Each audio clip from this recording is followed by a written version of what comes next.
So one of the things when we talk about the board of directors and senior management, and one of the things you pointed out in the paper is viewing cyber risk as a strategic risk. So what does that mean? And if that is the view of the senior leadership of an organization, how are they operating with that view in mind?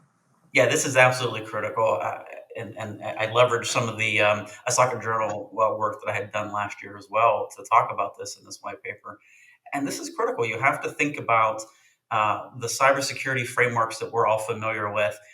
They normally sort of stop at the cybersecurity technology thing. They don't go the extra mile to talk more about how does this impact your organization. So things that board directors care a lot about are strategic plans and the objectives of the organization, why it exists and what it's trying to accomplish in the next year, in the next 18 months, next 5 years.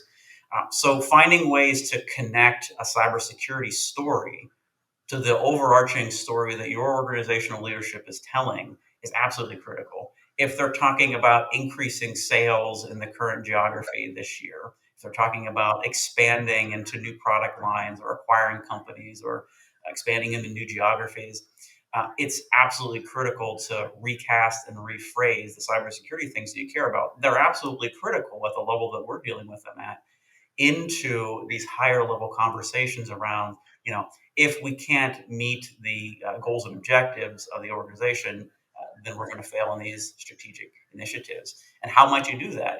When we begin to expand into another geography, we have to worry about additional regulatory concerns or additional attack surface, and our threat profile changes because of that.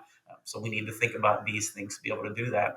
It's at the same time incredibly foolish to think that we can talk about very granular vulnerabilities, to board directors, and then also not have them wonder how that affects the strategic profile of the organization. Their concern is governance. Their concern is manage. The overarching questions that boards ask are: is management doing the right things and to move us along on our strategic goals? So if you are unable to think about security and risk that way and communicate it that way, then you're not going to be perceived as being efficient and competent in the things that board directors care about.